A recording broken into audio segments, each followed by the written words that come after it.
बहुत सारे high court rules के अंदर लिखा है कि वहाँ की जो ऑफिशियल लैंग्वेज है वो इंग्लिश है। सुप्रीम कोर्ट की भी ऑफिशियल लैंग्वेज इंग्लिश है। एडवोकेट्स को और जजेस को एक फॉरेन लैंग्वेज में बात करनी पड़ती है, यानी कि इंग्लिश भाषा में बात करनी पड़ती है। जो उसकी इबादत नहीं करते वो दिए अक्सर जला नहीं करते, और जनाब कम अक्लमंद होते हैं जानवर, इसलिए वो खुद खुशी नहीं करते। भाषा वही होनी चाहिए जो हमारी मदर टंग में है, जिसे हम फील करते हैं। अब एक चीज़ देखिए, हिंदुस्तान के अंदर 8 राज्य ऐसे हैं जो हिंदी स्पीकिंग स्टेट्स हैं। अगर हम राजस्थान से स्टार्ट करें तो राजस्थान, मध्य प्रदेश, हरियाणा, उत्तर प्रदेश, मध्य प्रदेश, बिहार, छत्तीसगढ़, झारखंड, ये सारी की सारी जो बेल्ट है ये हिंदी स्पीकिंग स्टेट्स हैं। पूरे सिस्टम के अंदर भाषा से लेकर ऊपर से लेकर नीचे तक हमारी सेंसिटिविटी लॉस्ट है, इमोशंस लॉस्ट हैं। सिर्फ मटेरियल चीज़ों पर ही काम किया जा रहा है और चीज़ों को मटेरियल पॉइंट ऑफ व्यू से ही समझा जा रहा है। हेलो फ्रेंड्स, आपका इस वीडियो में स्वागत है। आज मैं आपसे बात करूंगा हमारी डे टू डे लाइफ में यूज होने वाली भाषा के रिगार्डिंग, यानी कि जब आप जुडिशियल सिस्टम को देखते हैं, कोर्ट्स को, न्यायालय को देखते हैं, तो वहाँ पर भी जो आमतौर पर ज़्यादा भाषा यूज़ की जाती है वो इंग्लिश भाषा यूज़ की जाती है। बहुत सारे हाई कोर्ट रूल्स के अंदर लिखा है कि वहाँ की जो ऑफिशियल लैंग्वेज है वो इंग्लिश है। सुप्रीम कोर्ट की भी ऑफिशियल लैंग्वेज इंग्लिश है। एडवोकेट्स को और जजेस को एक फॉरेन लैंग्वेज में बात करनी पड़ती है, यानी कि इंग्लिश भाषा में बात करनी पड़ती है। पर यह भी सत्य है कि जो व्यक्ति है वो सोचता हमेशा अपनी मदर टंग में है, बोलता भले ही वो फॉरेन लैंग्वेज में हो। यानी कि जो मदर टंग है उसका जो कनेक्शन है हमारे इमोशन से होता है। मदर टंग हमारे मन के कोर से आती है, हमारे इनर के साथ वो वेल कनेक्टेड होती है। लेकिन जब हम फॉरेन लैंग्वेज की बात करते हैं तो वो एक हमें माइंड में एक सिचुएशन क्रिएट करनी पड़ती है, सोचना पड़ता है, फिर बोलना पड़ता है। तो फॉरेन लैंग्वेज बोलते हुए हमारे जो इमोशंस हैं, हमारे जो एक सबकॉन्शियस माइंड है, जो इनर कंसाइंस है, वो कनेक्ट नहीं हो पाती। इसका मैं एक एग्जांपल आपको देता हूं। जैसे मैं एक जगह लेक्चर देने के लिए गया, वहां पर everyone was talking in English, लेकिन मुझे लेक्चर देना था हिंदी में। तो जब मैं स्टेज पर आया तो मैंने सबसे पूछा कि श्रृंगार जो शब्द है इसको इंग्लिश में क्या कहते हैं।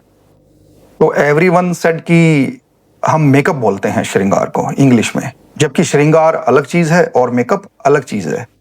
जब आप अपनी मदर टंग में यानी कि हिंदी भाषा में इस चीज को समझेंगे तो आपको एक्चुअल में ये जो डिफरेंस है दो शब्दों को समझ में आएगा। मेकअप का मतलब होता है किसी डेफिशिएंसी को दूर करना। आपके शरीर के किसी भी पार्ट पर अगर प्लास्टिक सर्जरी करके स्किन को करेक्ट किया जा रहा है, या बॉडी के सरफेस पे किसी भी चीज़ को करेक्ट करने के लिए, किसी डेफिशिएंसी को करेक्ट करने के लिए केमिकल्स का यूज किया जा रहा है, या कोई सर्जरी ऑपरेट की जा रही है, या कॉस्मेटिक्स का यूज किया जा रहा है, चाहे आपका चेहरा है, चाहे आपके बॉडी का अदर पार्ट्स है, तो इसको आप मेकअप कहते हैं। लेकिन जब हम बात श्रृंगार की करते हैं तो श्रृंगार का मतलब होता है सजना, संवरना, अपने आप को अलंकृत करना। जैसे कि इंडियन कल्चर के अंदर महिलाएं सदियों से साड़ियां पहनती आई हैं, अलग अलग तरह के कपड़े पहनती आई हैं, बालों में फूलों का गजरा लगाती आई हैं, और भी उन्होंने श्रृंगार के अलग अलग अवधारणाओं को अपनाया है, अपने आप को सुशोभित करने के लिए, सुंदर दिखाने के लिए, अलंकृत करने के लिए। तो जो मेकअप है और श्रृंगार है ये टोटली डिफरेंट डोमेन्स हैं। लेकिन अगर श्रृंगार को ही कोई व्यक्ति इंग्लिश भाषा में समझाने की कोशिश करे, या कोई अपना लेक्चर के अंदर इस मेकअप शब्द यूज करके ही उसे समझाया जा सकेगा, तो ऐसी सिचुएशन में फॉरेन लैंग्वेज बोलते हुए हमारी जो इनर इमोशंस हैं, हमारी जो भावनाएं हैं, वो हमारी भाषा के साथ कनेक्ट नहीं हो पाती हैं। इसका मैं एक और उदाहरण आपको देता हूं। जैसे कि एक केस के अंदर जज साहब ने कहा एडवोकेट को कि आप आर्ग्यूमेंट्स कीजिए स्टार्ट अपने केस के। यानी कि जो ये एडवोकेट था, ये कंप्लेनेंट साइड से एडवोकेट था, ये विक्टिम का एडवोकेट था। तो यहाँ वकील साहब ने कहा कि जनाब आर्ग्यूमेंट्स तो मैं कुछ ज़्यादा नहीं कर पाऊंगा इस केस में, लेकिन मैं 2 बातें कहना चाहता हूँ अपनी लोकल भाषा में। तो जज साहब ने कहा ठीक है कहिए।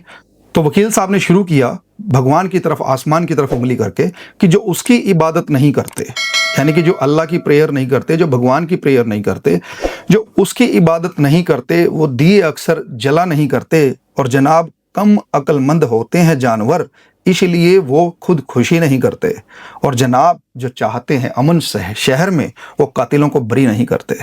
अब एक चीज़ देखिए, ये जो बात एडवोकेट ने कही, ये किसी भी इंसान के दिल को छू जाएगी, उसकी सोल से कनेक्ट होगी, और कहने वाले ने भी अपनी भावनाओं को अच्छे तरीके से कह दिया, समझा दिया। अब इसी सेंटेंस को अगर आप इंग्लिश में बोलने लगें, बताने लगें, तो फीलिंग्स मर जाएंगी और आप एक्चुअल इनर कोर के मैसेज को कन्वे ही नहीं कर पाओगे। जैसे कि एक और कहावत है, मैंने कई बुजुर्गों के मुंह से वो कहावत सुनी है, बड़ी पुरानी कहावत है कि मित्र को जो पैसा दे वह मूर्ख कहलाए, और महामूर्ख वो यार जो पैसे लौटाए। अब इस सेंटेंस को भी अगर आप अपनी एक इंग्लिश भाषा में, फॉरेन लैंग्वेज में कहने लगे, तो भी इमोशंस मर जाएंगे। जो एक्चुअल मैसेज आप कन्वे करना चाहते हैं वो आ ही नहीं पाएगा।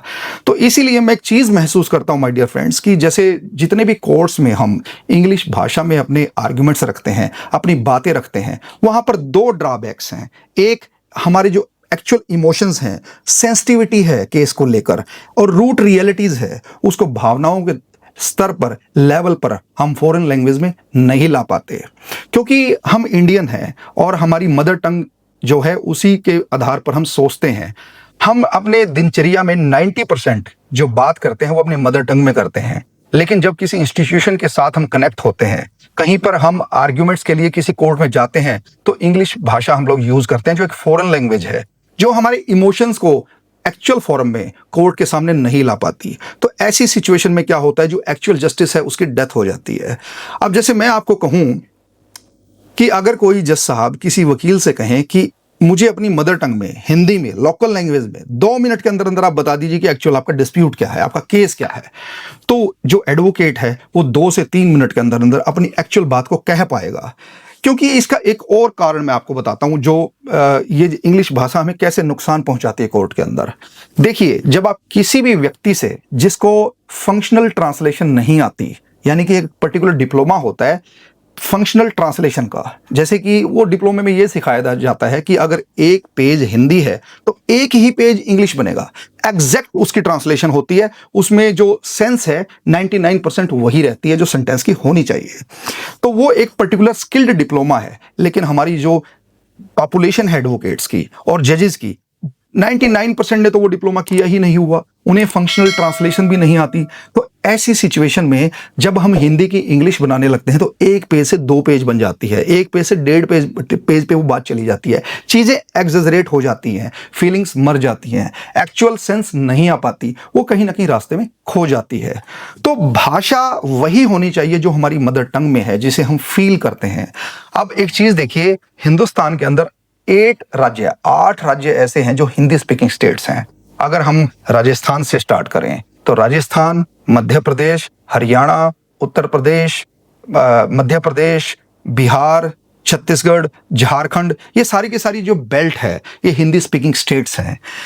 अगर इन 8 स्टेट्स के एडमिनिस्ट्रेटिव जो स्टाफ है उसको एक्सचेंज कर दिया जाए, जैसे यहाँ के जजेस को वहां भेज दिया जाए, इवन लोअर जुडिशरी की अगर मैं बात करूं, क्योंकि हिंदी स्पीकिंग स्टेट्स में ट्रांसफर हो सकती हैं जब भाषा एक है, और कानून का जो रूप है वो थोड़ा बहुत डिफरेंट हो सकता है, लेकिन जब भाषा हमारी 8 स्टेट्स में हिंदी है तो 8 स्टेट्स में अधिकारियों का, जजेस का तबादला हो सकता है, जिससे एडमिनिस्ट्रेशन के अंदर एक फेयरनेस आएगी, एक करप्शन को घटाने में मदद मिलेगी।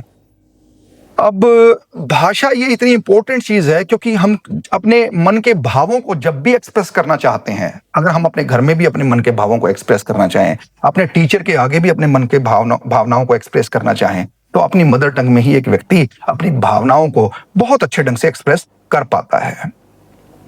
अब एक चीज मैं और आपसे शेयर करना चाहूंगा, जैसे जब एक एडवोकेट वकालत करता है तो उसको एक राय दी जाती है, सजेशन दिया जाता है कि फाइल को फाइल ही कंसीडर करके चलें, आप उसके साथ इमोशंस अपने कनेक्ट ना करें।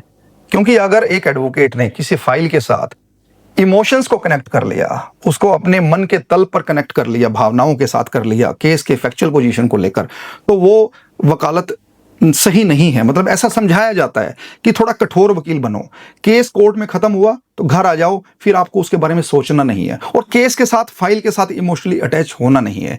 लेकिन मेरा मानना यह है कि जब तक कोई एडवोकेट किसी केस के साथ सेंसिटिविटी को इन्वॉल्व नहीं करेगा, वो रूट रियलिटीज को फील नहीं करेगा, वो इमोशंस के साथ कनेक्ट नहीं होगा, तो उसके अंदर आर्ग्यूमेंट करने की जो क्षमता है, जो आर्ग्यूमेंट केस करने की जो फोर्स उसके अंदर से आने चाहिए, जो एनर्जी एक एडवोकेट के अंदर से आने चाहिए कोर्ट के सामने अपनी बातों को रखने की, वो एनर्जी नहीं आ पाती है।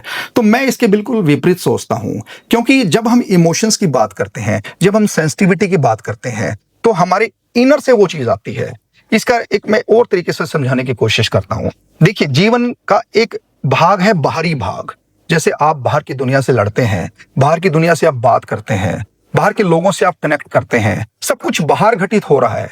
लेकिन एक लेवल है जब आपके अंदर कुछ चीजें घटित होती हैं, आपके इनर में कुछ घटित होता है, आपकी एक अंदर की यात्रा होती है, एक बाहर की यात्रा होती है।